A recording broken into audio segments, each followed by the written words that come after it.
Yeah. And the Welsh. Oh no, I've gone live. What a way to start the show.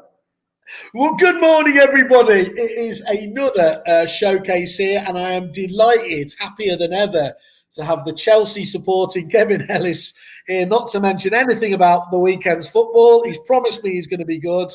Kev, how are you? I'm really good. I was even better at the weekend, but obviously I'm not allowed to talk about that, so because I don't want to get cut off, Whaley. So yeah, all really good. Excellent. My team are all hiding behind here. They've been told not to move, not to make any noise. They're all crawling on. They're all crawling on their arms to get the coffee. They're in like sniper mode at the moment, going across the office, and yeah. Don't worry about this. As I've said many times, if you're thinking professional webinars, that's Christopher Watkins. Of course, this is Kerfuffle. We're much more relaxed. Great. I'm still waiting for the merch, by the way. I've not got any merch. That is outrageous. They haven't got you the merch. That's okay. No merch. I think that you just buy. I think you just get like sent a trial of this stuff and one piece, and it's just that's all it is. I think it's back to your scarcity model. As you know, we're famously pre-revenue. So what we do is we always ask for the merch back. Right. Corona be damned. So you wouldn't want it now that 30 different suppliers have worn it. You might use a Kerfuffle hat for anyone that's got COVID to sort of identify themselves rather than this sort of track and trace. I think that's a real possibility. We've always been an edgy brand. Why not take it on? Anyway, no, it was only fun while Trump had it. Let's kick on. Yeah, but he's feeling better now for it, apparently.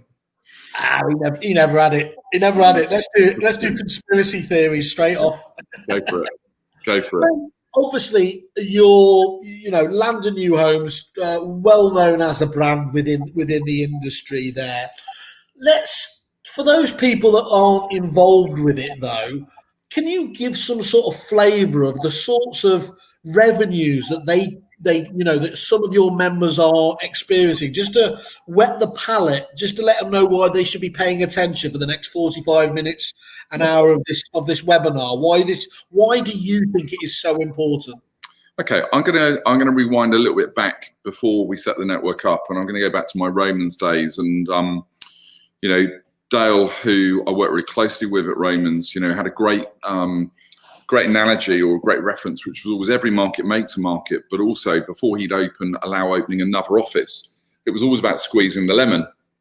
And we actually wouldn't open an office unless we had a new home site to go to, because as a cold start, we'd have done the prep work a year, 2 years in advance, of at least having hopefully something lined up. Yeah. So I think in essence, what can an agent do with it? Well, I come off a webinar this morning. An agent who was in our office last week started New Homes about 3.5 years ago. Never done it before. They've just had $100 grand sales month. Wow. And that's without opening another office, and that's without having much more in terms of sort of headcount. So we've seen many examples of that.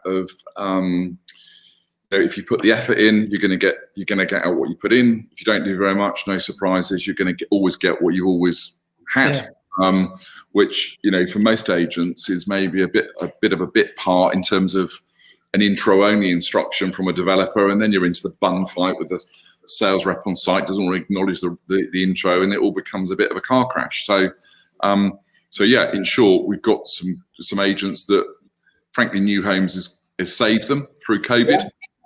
Yeah. We've got others. I remember one of our guys 18 months ago said, had it not been for this, they'd sort of gone and over-committed onto new branches, and maybe the revenue wasn't coming in, had a bit of a nasty VAT bill coming, and that month for 70 grand that landed on New Homes income saved their bacon. But that's fantastic to hear. You just must be so proud in terms of hearing that sort of feedback at an unprecedented time, obviously, when you're out there. I do have to say, Kev, genuinely, this is one of those Alan Partridge moments where you asked me to say it. You were one of those suppliers that when the shit hit the fan, you went straight on the front foot, didn't you, and went out to your members. And I think you need massively to be applauded there. You were just so proactive. You know, lots of people spoke about being in this together, but they didn't really deliver on the promise, did they? So you do have to take your hats off to it, and then also to be able to have done what you did there in terms of giving a bit of a discount, and also having a solution that was still making money at the time. Must have just been it must have been just a very proud moment for you. I think it is. I think, look, sometimes I think it's very, we're humble enough not to sort of sit on our laurels, and it's great to hear those things. But I think for us, we've always put this pressure on. We're not backed by a corporate company. Pete Knight, myself, and Ian set the business up 4 years ago, and you're right. We made a commitment very early. Well, literally the minute we sussed that something was likely to go down, that what would we do? And our view's always been that, and we've just changed our analogy. That before we had members of the network. Now we've changed it as partners. Okay. And I think the definition of partners is very different. So I have a great belief, particularly around the house builder thing. An agent's role isn't just to be a service provider. It should be that it effectively is a partnership. And with that, you don't then get beaten up by them for stuff. You can build a lot more of a harmonious relationship. I think the key bit for me, though, Whaley, is that from where those successes were, it was when there was all manner of, frankly, shit going on for people. They were aware enough of how they needed to get their fixes of where revenue was going to come from. And we jumped on, I remember it vividly, we jumped on a Zoom call with each of our regions really quickly. And we looked at, let's say, the region of a house builder. And because of the data we take from Sprift every month, so we have a great relationship with those guys. We identified really quickly the house builders that were probably in a bit of shtuck in terms of stock. So bear in mind, they were actually, house builders were really envious of agents when we went into it. So I think there's a massive appreciation now for what an agent does, because the agents were nimble enough. They were in the tech. They were, much more adaptive to what was going on. And these guys at house builders didn't have access to that stuff. Yeah. You then had so many developers, this stock was building up, and no surprises, construction sites were still going on, and this stock was still building and building. And we were doing, I remember talking to Tim up at Pygate and Crone, and some of the deals that were getting done for those guys on bulk deals, and no surprise, really brilliant agency, but many others copied it. And one of our guys, I think they wrote, I think one deal they did was an 80 grand invoice, which was almost, I think it was invoiced within 6 weeks of lockdown. Another, I think, had a 40. There was one down to about 20, but all it was doing was just packaging up these sort of 6 units on one site here, 7 here, whatever. And we're just doing deals to housing associations. Because the housing associations had the cash, they needed the stock. Yes. So this stuff was going on. So it wasn't that everyone was in like this full-blown panic mode. It was, they were really getting it. And, ultimately, no surprises, they've invested that money over the last 6 months, and their business are coming out, taking more market share, and really set up for a good end of the year and strong 2021, hopefully.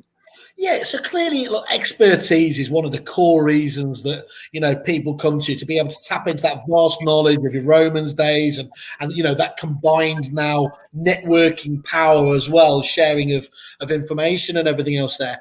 Just one quick question: on the whole, are most of the members of in your group are they companies with established land and new homes departments, or are there also a number who have literally started them up fresh, working with you? How does the split work? It's a real mix. So we work with the likes of Webbers, Manning Stainton's, Ryder and Dutton, big firms, long established, got land and new homes divisions, and then you've got others that have not done it before. We were on a Kerfuffle webinar, Whaley, a few months ago, and I won't say who the firm was, but back in the day they'd been used to doing sort of £1 million a year on new homes, and now it's sort of fallen below 100 grand. Yeah. And it was because they'd lost sight of these things and different things, and you end up, you can't plan for it. But I think what's happened, the nimble enough agents, and it doesn't matter what the size is, it's all about, will they adopt a process relentlessly and take a long-term view? So yes, we're obviously focused on the quick wins and the money for today, but it's all about building this order book for next year, the year after that, so that, God forbid we have something like this again, people are nimble enough to do it. And Matt's, talk about Matt Nichol often, Will down at Complete and others. You know, it's a real mixture. I can't sit and say that it's one definitive group. I think if you look at what Anthony Pepe and Location are doing as far as their new collaboration is One Land and New Homes, I think that's got real. I think that's going to have real legs. Okay. And I think there's a really good example there of a couple of agents who have been very aligned, bringing the right individual on board, which maybe, you know, I can't speak for Charlie or Asad, but, you know, maybe would one of those have wanted to have carried that cost all themselves? Maybe not. Well, maybe the splitting or the sharing of that cost, and because they work so well and they get on really well together, they can actually take and grow a business to be, you know, what I think in their sort of part of London is going to be quite a dominant force and a brilliant brand that Vicky, Asad and Charlie have ultimately created there with, and Ari with the one brand. So definitely one to watch there for you reckon, yeah? Definitely one to watch, yeah. I think those guys have really got it. And interesting, we do a large outsource piece for them. So Andy, who's there, obviously is able to really free his time up to go and actually do deals. You know, he's on to our team here every day, and you know, they've got some great opportunities coming through. So I think it's realizing what you're good at and what you're not good at. And you've all spoken about it, about this outsource piece. And we've done outsource to a point before. We've just taken it on speed now to another level over the last 6 months, because we just feel that more people, you know, they don't want the overhead of a certain member stock and then having to manage it and not know it. Whereas our guys, you know, on a webinar of our members earlier on, and one of our guys has just done a deal or generated a deal from a planning architect relationship. It's a 70 grand deal. I didn't even know about it a month ago. Wow. It's a £3.5 million deal. And we didn't even know about it. We didn't even know about the site a month ago. So, and here we are in the final stages now of, you know, of that deal being agreed. And that'll be cash in by Christmas.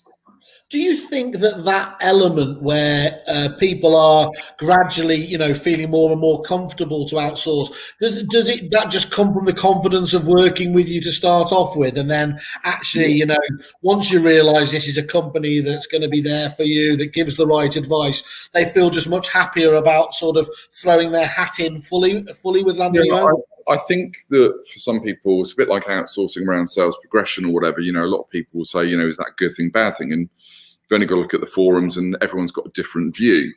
I think for us, you know, we've always been humble enough to say that, you know, let us prove it, and we have to earn trust and respect. And whilst, you know, everyone's always looking at, well, you know, I want to get how they've got over there or whatever. Well, they got there by grafting. They got there by doing the hard yards. There isn't like an instant injection here that just sort of gives you that fix that you're going to get there in a heartbeat. It doesn't work like that. There's a lot of huge amount of legwork that has to go in. But I think, you know, for us, we want to.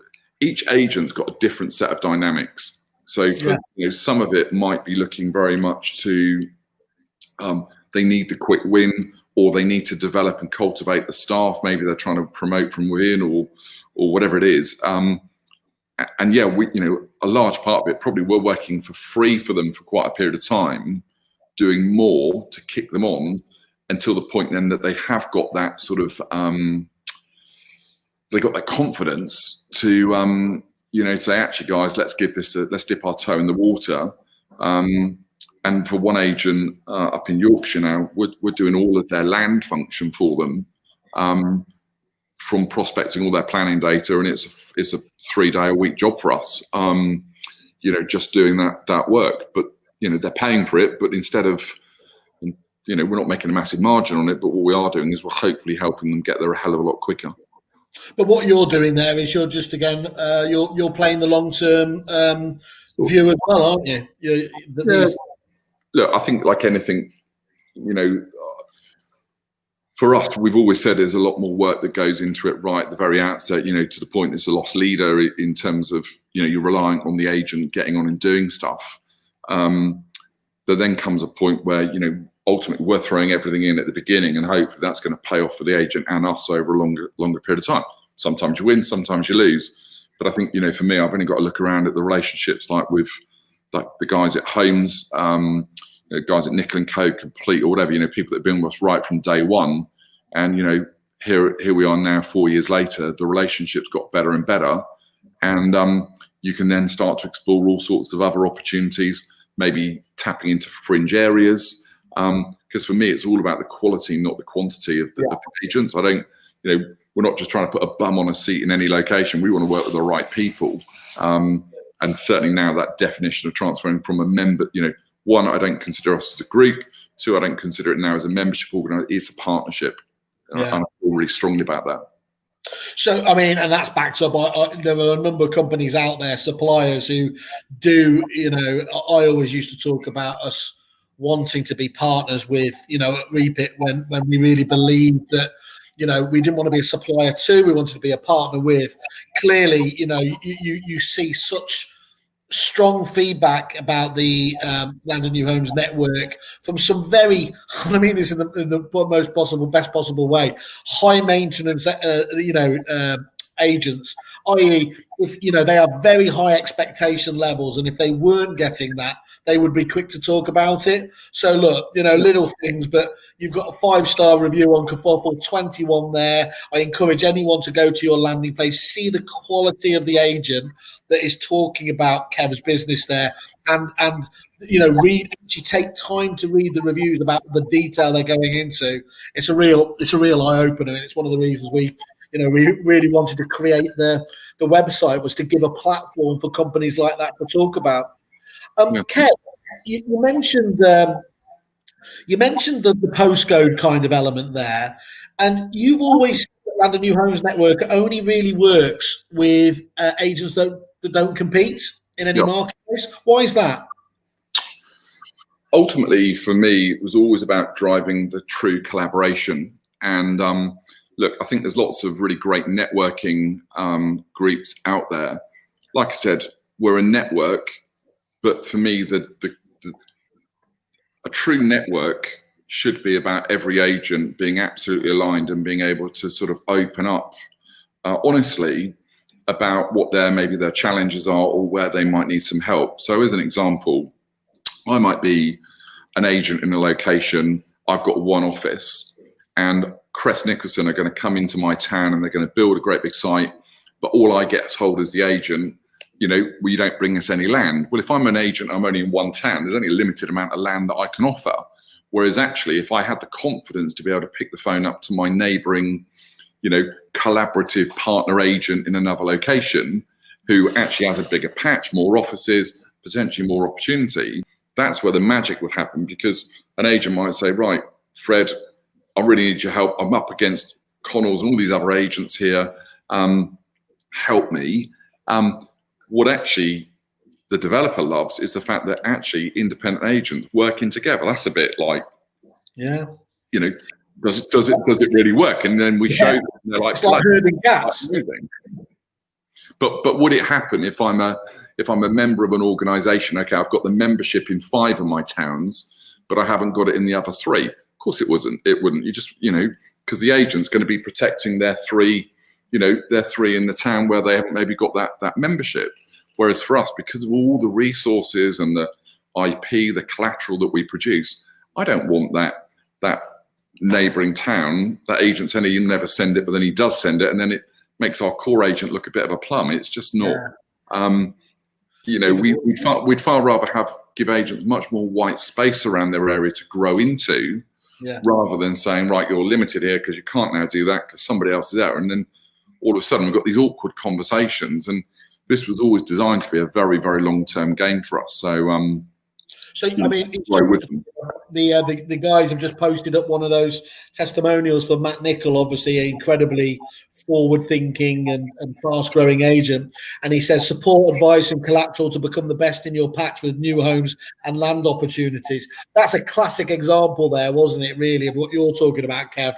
Those businesses that can really throw their heart and soul into this and will expand outside of their kind of core patch with this, given your backing. Yeah, I remember Matt saying to me, it was an aspiration of his 4 years ago, to open a branch in Malvern. Well, we had approaches from agents in Malvern, but as far as I was concerned, Matt was there first. Okay, he didn't have an office in Malvern, but we kept in contact all the time, right? Is it going to be coming? Is it going to be coming or whatever? And look, The rest of the story, as far as Matt and his business is concerned, is, it's well documented of just how far they've run. The great thing for his point of view, though, and mine, that I didn't then go and take a member in Malvern, which would have then meant an awkward conversation at the point he opened the branch. And then we're thinking, Christ, I don't want to, there has to be a loyalty here, a deep loyalty, and that's kind of the view we've taken. So we mentioned a few of those really big companies before that are lucky enough or have been clever enough to build businesses with considerable resources. Obviously, that's not the case with many agents. So what advice would you give to them as what's possible in a short period of time? I think for me, the minute you start talking about land, everyone thinks that's a bit of a dark art and they never get the opportunity to find those things or whatever. Fundamentally, Whaley, everyone that's running an agency, if you want land in new homes business, you've got to instill a land in new homes culture right the way through the business. That starts with, of course, telling your team what does a deal look like, what does a potential site look like. But if we want quick wins right now, for me, dead easy. I'm looking firstly at all of the new home stock that's available in my area with competing agents or directly being sold by a developer. You won't surprise you to go onto Rightmove and find many of your competitors as an agent that are poorly listing. So still showing CGIs when there's actual photography, maybe not referencing Help to Buy when that is available for that product. Show home date still showing a launch date in August, and here we are in 6th of October. There's so much really poor marketing. So it doesn't take much for a really attentive, good agent to stand out from the crowd. And also, I think the big one around that is that, as we said earlier on, there's a lot of agents at the moment talking about they're making hay and the numbers are really good. Tell the developers what those numbers are. It's not a bragging competition, but we've won a site for an agent where a developer was very anti bringing an agent on board, but they had 7 or 8 units that they wanted priority to be sold for year end, which was end of October. Average price of 650 grand. We picked a fee up at 1.5%. And the only reason we did it is because the developer was struggling. They were only getting single-digit viewing numbers every week. Well, I'm never going to get a sales rate with those numbers. When we then showed what the agent was doing in terms of book viewings, valuations, market appraisals, proper market activity, they're like, bloody hell, where's we want some of that. And no surprise, it's that shot in the arm, the injection that gets the energy in. So I think there's definitely a place for hitting that stuff. And the other one is really to fast track getting over the unbuilt consented sites and the stuff under construction. So the stock that's going to be coming to the market over the next 3, 4, 5 months. Getting in there now. Don't wait until the board goes up with another agent. Start courting it now. Understand what the developer wants for ongoing land. That's an absolutely critical bit, isn't it, Kev? I mean, certainly some of the tools that you provide from a technology background do give you almost a head start on being able to get to those in the quickest possible. So you're ahead of the queue. Yeah, well, I think 1, there's the data, and 2, in simple terms, data is great if you know what to do with it. I think the key really for me is, look, there's thousands of developers, trading across the UK. All an agent needs to worry about is who are the developers, large and small, that are building or would have an interest in their area, and start the relationship. And again, without repeating about the webinar we did earlier on with our members, but we've got a guy, James, here, and through lockdown, he's physically spoken to over 100 separate house building firms in the Southwest. And we have an explicit land requirement for each and every one of those developers. So lo and behold, when we now know what they want, we're going out to try and serve up, the sites, because we've got the data. So I'm an agent with one office in, Hem or Hempstead, and I've got a developer who wants to buy any site in Hertfordshire. Well, I'm going to, as the agent, I've got access to all this data, and I can then line up my other partner agents to sit on the Zoom call. The developers are like eating out your hand. But we've got to put energy for it. What's interesting there, actually, you mentioned Swift earlier. I think it was on their webinar. We talk about that when that data, which is cold, almost almost useless in its raw format. It's when it switches into becoming useful information, isn't it? When you put context about it, when you can use that data for a point, that's when the magic happens, isn't it? Yeah, I think there's a really big element there, Whaley, around, if I'm a developer and I'm coming into a new town, I want the confidence that the agent knows what's going on. And that isn't about just what the state of the nation is today. I want to know that the agent knows where my competing site's going to come from in 3 months, 6 months, 12 months, whatever. That all starts with raw data.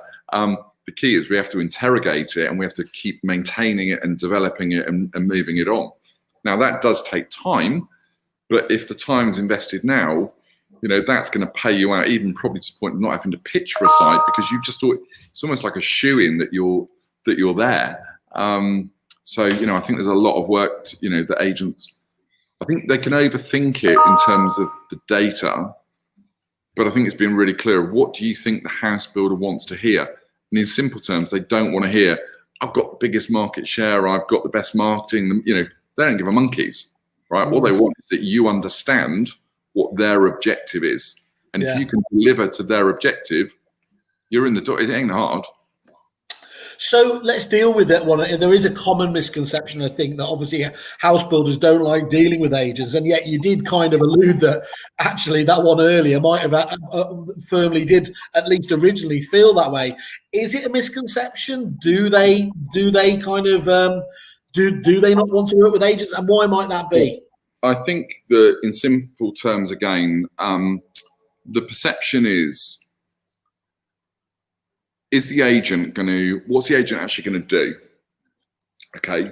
And it's not, developers will work with an agent, but there's got to be a reason why. And it isn't just that you've got the biggest branch in the town or whatever. It's, are you going to deliver on what you say you're going to deliver and keep the promises? And look, I'm not going to lie. We've had an instance with an agent not that long ago where they were desperate for the site, absolutely eager beaver to get it, and then let themselves down the minute we've got it because, it's just another listing to them. And what's then happened, the sales manager for the site is called up to the branch. He wants to talk to the sales progressor. Sales progressor doesn't call back. They do a mystery shop. Somebody goes in the site or goes into the office, asks explicitly for a type of product that this particular developer stock is. The neg doesn't mention it. He just talk, so you can see why a developer could be put off.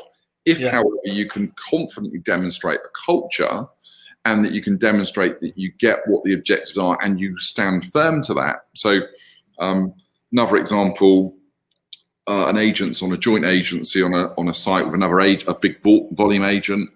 Our agent hasn't maybe had the best of time of it in terms of their number of sales versus the other agent. However, the standing of our agent is elevated way above the other agent because their communications every week, they're not hiding from it. They're coming up with new initiatives and ideas. And the developer thinks the sun shines out the backside, yet they haven't sold as many. So you sort of look at it and balance, say, well, how can that be? But actually, this is relationship. This is trust. This is the integrity, if you like, that agents need to be building towards, and not. It's not like losing an instruction and thinking, oh, that's all right, there's another 2,000 of those out there. You lose one of these house builders, that's over. You've burnt your bridge, haven't you? That's pretty much it foreseeable. I can't think of too many areas or niches where relationship building and sales is more important, is it, than this? That relationship is almost sacrosanct between the agent and the builder. Yeah, I think that's actually where it really comes to its own. So something as simple as, I take a site on the market for a developer. My standard remit would be, I'm going to get every one of my branch staff down to that site for a morning breakfast meeting. We're going to start our day off on that site. Well, just think about that for a second. I'm a sales director and my agent rocks up with 20 members of staff, all intuitively sort of tuned into what my product is or whatever.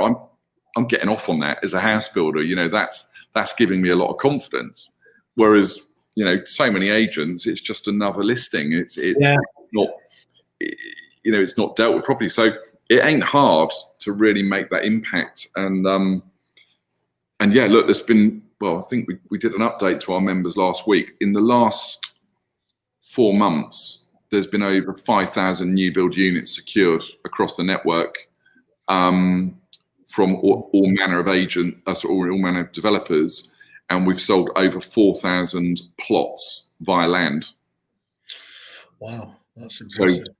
So that's land income for now, but that's going to be another 4,000 units on top of the 5. So, as a visible pipeline of opportunity that our members are going to have the benefit of over the next few years, there's loads. We just picked up 2 jobs from 2 local authorities that are turning into a developer. And because we really put the graft in on the development consultancy, one's a site for just over 2,500 units. The other will be another 1,500. First phase is 450. They're all confirmed instructions at 1.75. Those are amazing figures, Kevin. I mean, it shows obviously the growing power of your network, Land and New Homes network. Are you having a demonstrable effect on the corporates? I mean, you must be stepping on their toes, aren't you? If you're going to start, doing those sorts of figures.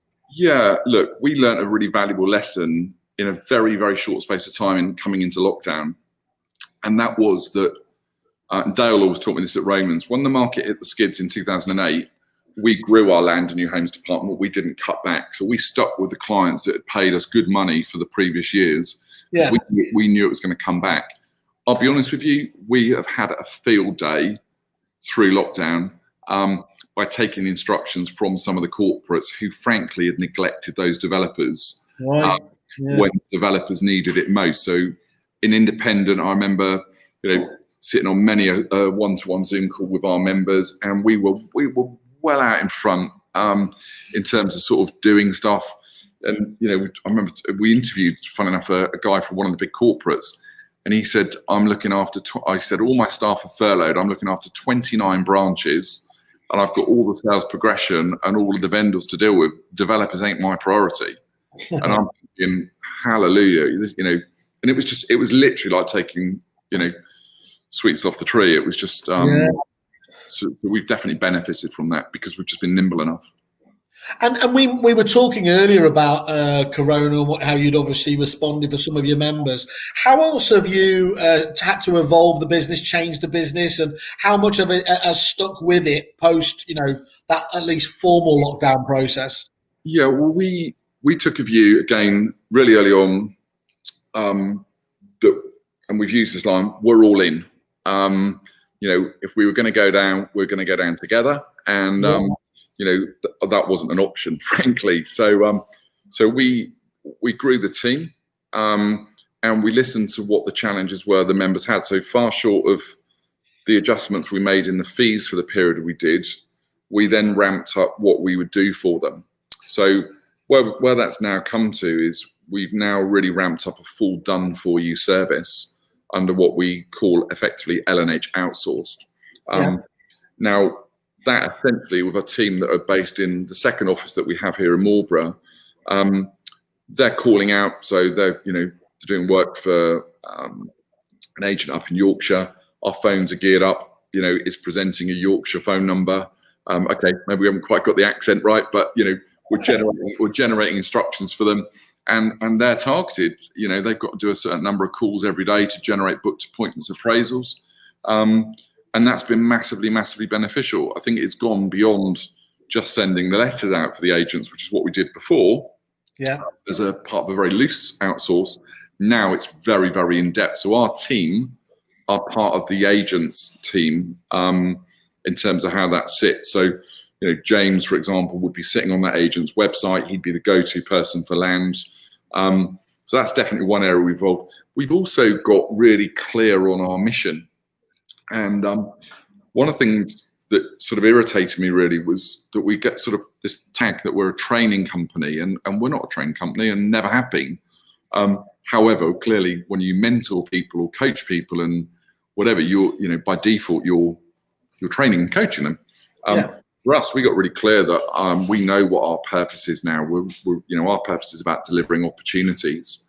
So the expansion of the team wasn't about going out tapping on a load of agents' doors about come and be a member.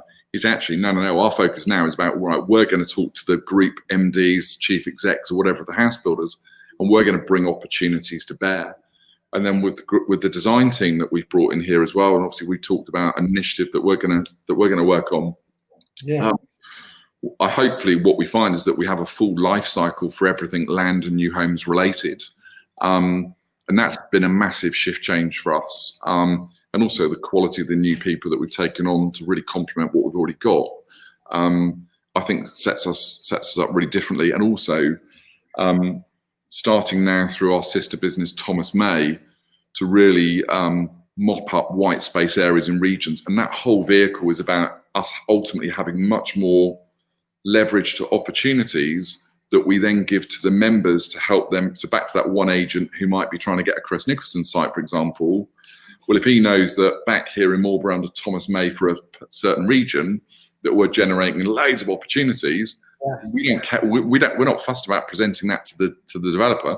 We just give those to the agents, right? So, right, if that's going to help you win something, that's our give back. That's so it's just a different way of working now. I think that we really see as our growth for the next the next 12 months for sure. I think that's really interesting, Kev, because obviously one thing that, if businesses were being very honest, sometimes they will realise that, look, this is an area we want to get into, but actually, they just know themselves that they feel like they've got too many spinning plates at the moment. And so probably wouldn't do it justice. And as you said, you do need them to. So you having that ability to now take away a large part of that and say, look, don't worry about some of these core activities. We're going to look after that for you is going to be really dramatic, isn't it? I would imagine, for a large percentage of agents out there. Already, we started off the Southwest region last year. That's, got a phenomenal amount of traction down there now. We know every house builder. We're in touch with them every month. And whilst our members in that area might not be, we're bringing them in by association. So, it's the Land and New Homes Network in association with all those respective brands in that area. Just a nice bolt on is Thomas May. So when somebody says, well, what's that do? Well, actually, okay, all these agents are farming their individual areas. What TM's doing now is it's mopping up any white space that says, right, all the system processes we know that work to generate leads, we're just doing that basically as a security to make sure that an agent who then stops doing the planning, prospecting, whatever it may be, it's not compromising or conflicting with the rest of the network. So it's really designed now to be a much bigger part, and we'll grow that massively over the next 12 months. And critically as well, is as you grow, every time you're adding new members in areas, whether it's outsourced or in the core proposition, there is a critical mass, isn't there, which clearly you've already gone past. But every time you add on a new agent, the value, the actual sum of the parts is worth more as of the network itself, because you're going to just be able to do far more. Yeah, I think for me, look, this was never about, we'd happily rather that every agent did what we encouraged them to do, but you have to accept that that's not always possible. Different agents have got, certainly if you're a two branch business, as the owner of the business, you might be well intentioned about picking up Land and New Homes, but then you've got Betty calling in sick and you've got recruitment to deal with. It's back to being assured that at least these things are getting done week in, week out. I think, from my map of the world, being able to sit on a house builder call and without exception say that we are covering and tracking every single planning authority in a region, and we're doing that every week. There's no agent doing that, no corporate doing it. You might have a corporate branch over here and one, next one's however many miles away. They're just looking at their patch. We're looking at the whole thing.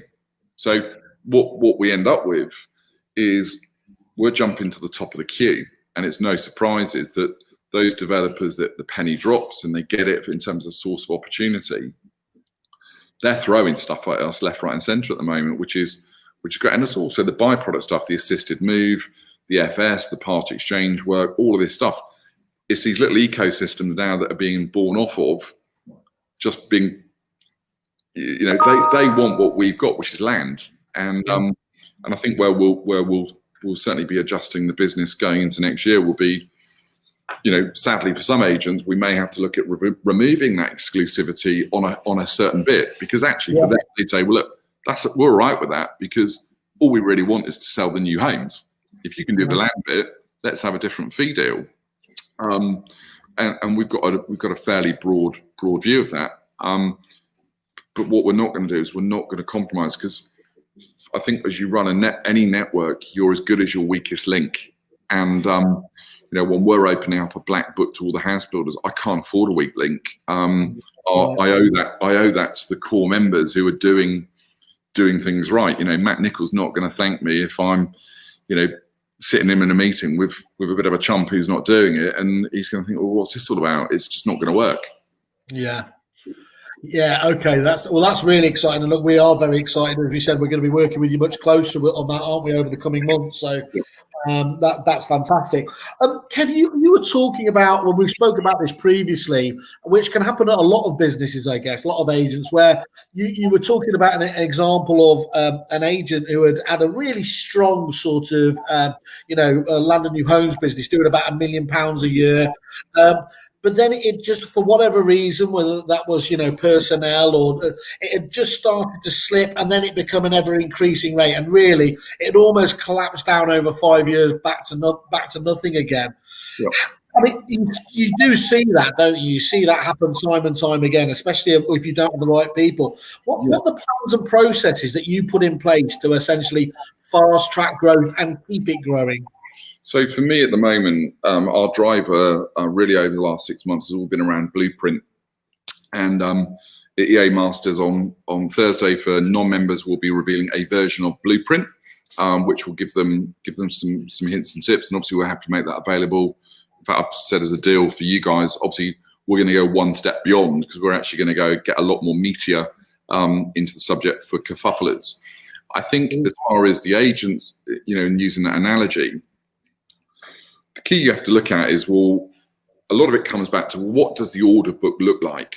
And if you look at the challenges that some of these agents have had, they've been too reliant on the branch to be introducing the buyers to these sites, and they've not kept the comms up or the client service element with the developers. So it's like, right, great, I've got a £100,000 site here.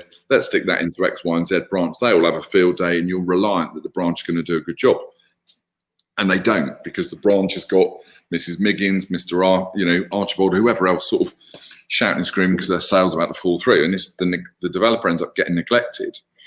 What also happens is the developer or the agent becomes so obsessed because they're under pressure to sell the units they've got, because they've not organised it properly, that they get so consumed or diverted away to deal with that bit, they're not then focusing on backfilling the larder, or they're too busy chasing what I call the 1-2 plot deals. You'll put more energy into chasing a 1 and 2 plot site than you will a big deal. Because actually in a big deal, the developer does all the graft, and all the agent's got to do is effectively, introduce the land and let the process, generate, spit out the other end, 50, 100 units, whatever it's going to be. So I think for a lot, it's the new homes, the first area that gets hit for reducing some overhead when times get a little bit tough, because they think, oh, it's all right, we'll pick it up in the branch. Yeah. And they're not quick enough to pick that resource back up. So it's almost like the caterpillar effect. What's the impact of that, the movement as the long tail of, what the impact is. And before you know it, 1 year passes, 2 year passes, and you've got a dwindling business, and some upstarts come along. I can't think that there's many agents in Worcester and Droitwich are particularly happy that, where's Matt Nicol come from, who was, by his own admission, wasn't at the party 4 years ago with Land and New Homes. Well, he's taken out a fair old chunk of the new homes economy in his marketplace. And that's only going to get worse for the agents in that area, because he's got a plan. That doesn't happen by accident. No, and he was on the show 3 times in a week, the kerfuffle whore himself. Yeah. So it shows he's made it if he's got that level of exposure. He couldn't still get any merch out of you, though. Yeah, he did. He did all right. Yeah, we finally got it through to him. And Kev, I mean, you spoke about, obviously that's how some businesses kind of at the end of the, who have got established Land and New Homes departments can go awry. But there's even more, aren't there, that actually they've dabbled, they've put their foot in the water, they've tried to do land and new homes, but given up, either thinking it takes too long to generate, the revenues that are required. What advice would you give to those that are, again, shying away from getting involved? Is it really just to make sure they have that long-term vision, or is there other key takeaways? I think first and foremost, they've got to really understand what the size of the prize is for their area. And that sits firmly in my camp with what is going on with planning, everything in planning from the last 3 years, because something's going to happen with those sites. Whether it's not been built yet, it's either going to get built or the landowner is going to be persuaded to sell it. Yep. And if it's under construction, well, of course, there are opportunities for sale. So I think first and foremost, agents have got to get their head around what is the size of the prize. I think much beyond that, where again, I think there's a temptation as an agent to get flattered that you've been asked by a developer to talk to them, and they feel they've got to throw everything in the kitchen sink at selling it. So before they know it, they've wrote themselves in for producing CGI images, a properly designed brochure, £4,000 worth of hoarding, all this stuff. It's all upfront money. It's all on it's going to be all right because we're going to sell all these units. And the developer's done a bloody great job because they've got them on the hook. They've effectively launched them far too early. And all the agents do, and they're just burning through cash. And then what happens, just as a developer gets to actually having a unit available to view, the agent or the developer turns around and says, "Oh, you've done a really crap job here. I'm going to bring another agent on board." For which point the agent's going to blame 15, 20 grand. So they've not got their terms right. And there is a good way to still facilitate doing that work, but positioning the fees in a really different way. So ultimately, all the business you're generating on new homes is profit, not that you're exposed for cash flowing. Because let's face it, there aren't many businesses that can do many of those and keep affording to lose or invest 15, 20 grand before they see the cash. Particularly, if you're selling a unit that's not going to be built ready for moving in 6 months, then you're in some developers' horrible payment terms of 90 days. So it could be like 9 to 12 months before you even see any cash. You've got to get those terms right from day one. And when you're really transparent and open book with the developer, they get it. They really get it, and it shows that you're thinking commercially. And there's no, you're not there to cash flow a developer for the 1.5–2% fee you might get if you're lucky. So why the hell do it? And I think, to be fair, that's a common theme that we keep coming across, that developers or agents have done it, but they've done it wrong. When they follow the process and our advice, and we get the terms right and whatever else, and there's almost like traffic light triggers of when you need to start panicking or when you need to run away. You just have a much more leaner, meaner business to go and grab it. What I love about it, though, Kev, is you can almost say, sometimes, it's the first thing anyone should do when looking at the starting of a business, almost in any industry, is understanding the size of your marketplace. And actually, you can take away that guesswork with those, the statistics and data that you have access to, don't you? So it's not, the risk in terms of, going out there and you don't know how, how high the roof is or whatever else is not there in this case, because I've seen you show me a number of times. You can literally drill down and say, this is almost the size of the prize, isn't it? Yeah, I wouldn't take an agent on, so if somebody called me up today and said, right, I want to become part of the network, it all sounds great. I would, this might go against what other people do. I wouldn't take the money unless I knew there was enough to go at. Right. So I'd be really clear. You'd be that honest to say, look, I don't think it's worthwhile based on those numbers. It's just not a good long-term relationship. And look, we want people to celebrate what we're about. If they come here, they're going to get a personal service. They're going to get a nice lunch at the family. So, it's family. That's how I want it to be. That's how I want the relationship to be. Now, I think, I've said to you before we came on here that, I'm really happy to do a lot of work for free for people to suss the size of the market out. So if anyone who's on here today, as long as they're not in one of our members' areas, I'm very happy to run the reports and show you what the tactics are that I'd be adopting, but also who maybe the key developers are, because it might just open a few people's eyes to it. That's completely on spec. We'd do that anyway if we were having a pitch conversation with somebody. That will either think, Christ, we need to get into this and we need to sort of properly invest it. And that's not about, it's a sign up for today. Sometimes, this could take months to bring somebody on, because I want it to be right. I don't want somebody coming on and them not then being able to commit to it, or, if we didn't have the resources to assist them. I want all that stuff properly in place to, for them to get the win quickly. And that doesn't always work. And that's sort of a bit on both sides. But I think what we definitely learned from COVID, we're in this now for the long term, and we've got it. We've got the space, we've got the people, we've got the processes. We can absolutely take this now on speed.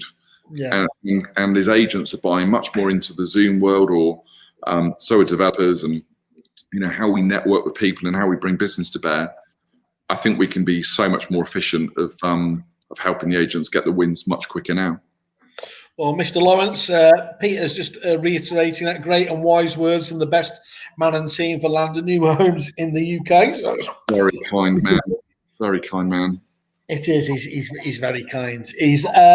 So what are some of the common mistakes, Kev, that you've seen agents make, and what would you advise to sort of overcome those difficulties, those mistakes? I think the first thing that the common mistake is to go out and think that they've got to go and find a whole load of land that are going to be subject to planning deals for the next 3 or 4 years, right? And right now, I wouldn't be saying to anyone to start in that place. You don't start there until you know and have got a handle of what's going on with the consented site, because that's great doing all that work that might pay you off in 2 or 3 years' time, but you won't have a business in 2 or 3 years' time if you're just relying on doing a load of work for free now. It's not going to happen.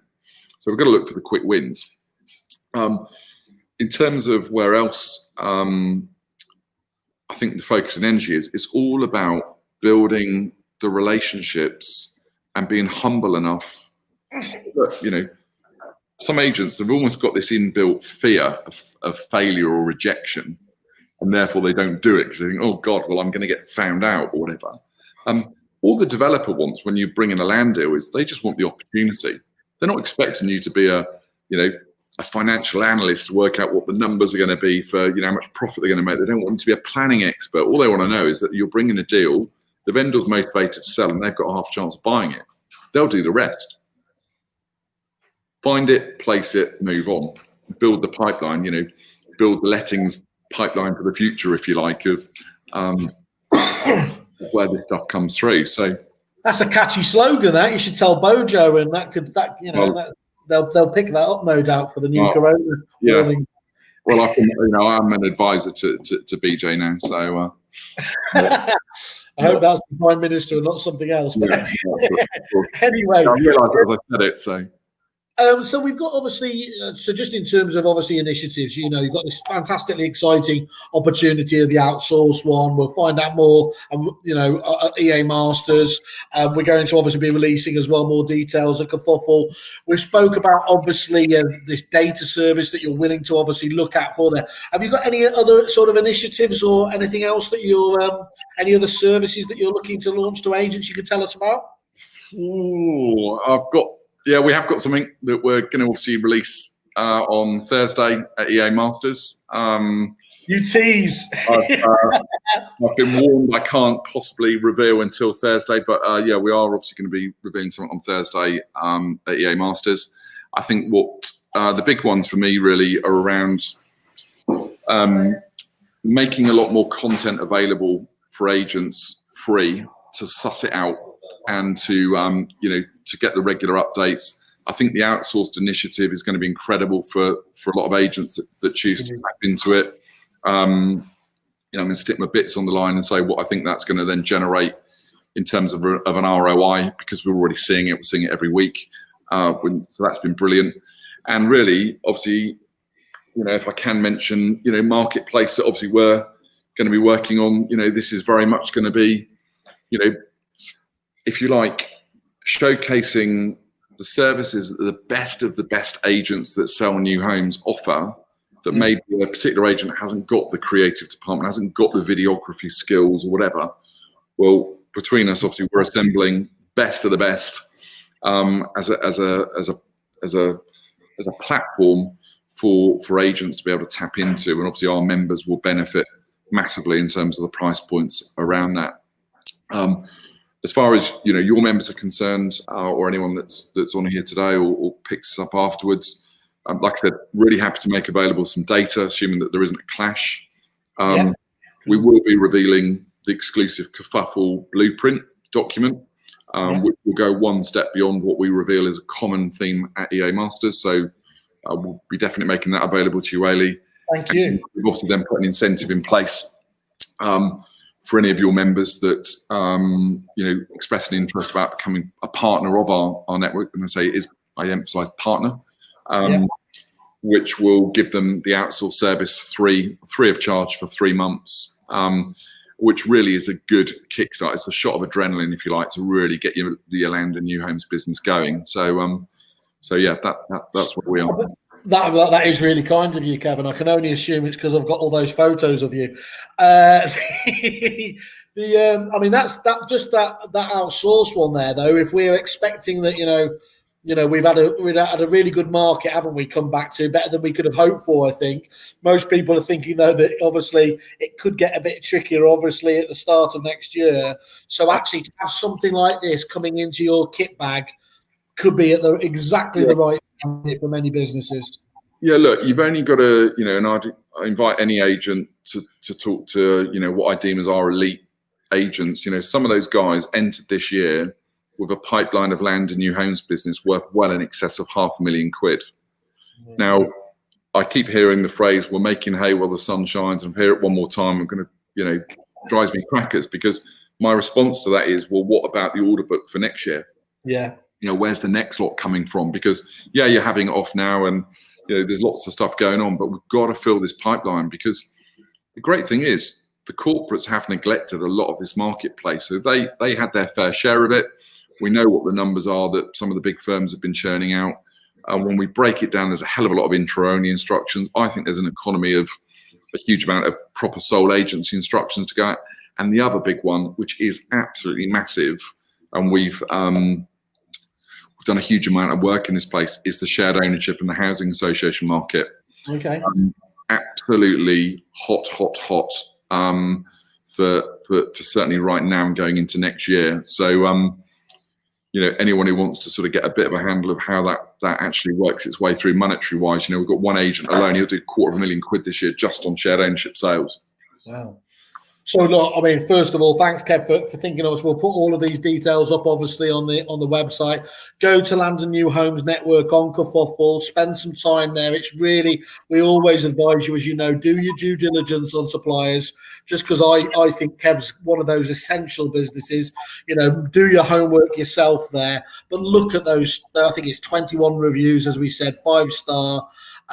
From some of the very most credible and hard to please businesses that are out there. I just think, just to reiterate some of these key takeaways again, I've been noting down. Look, if anyone wants to know the key stats in terms of opportunities in your marketplace, as we said, L&H will complete a full overview, including where the sites are, and give that blueprint. So that's the first and most important thing. Secondly, focus right now should be on those developers with obviously unsold stock. It's all about year's end now, isn't it? And getting getting that stock reserve, basically. Then you need to obviously see check out how your competition are presenting house builders stock as well. Obviously, there are some shocking examples of lazy agency. Kev, you've spoken there about the corporates, and I'm not having a bash at the corporates per se, but it is no secret that this is why in tough times, whether it's recession, pandemic, market shares change so dramatically, is because there really is this disparate level of service, isn't it? People like the Nickel and Co's are up here, and some people seemingly haven't opened their doors again, have they? Yeah, that's absolutely. And I think it doesn't take much for the cream to rise and to be stand out, because the rest of it is very vanilla. Yeah. And then just finishing off, get a deeper understanding of all the consented sites in your area. Work to understand what's under construction, on the market, or sitting there with a consent and not built yet. Again, just what you were talking about earlier. And really, the key is here, isn't it? Is ultimately, look, whether you click on the "I'm interested" button on the Land and New Homes, on the Kerfuffle page, or go directly to Kevin. Just mention, obviously, you're a Kerfuffler. Talk to him about their new outsourced thing. We can't reiterate enough. He is saving it for the. He's at number one in most influential. So I'm just basically fluffing for Peter all the time, aren't I?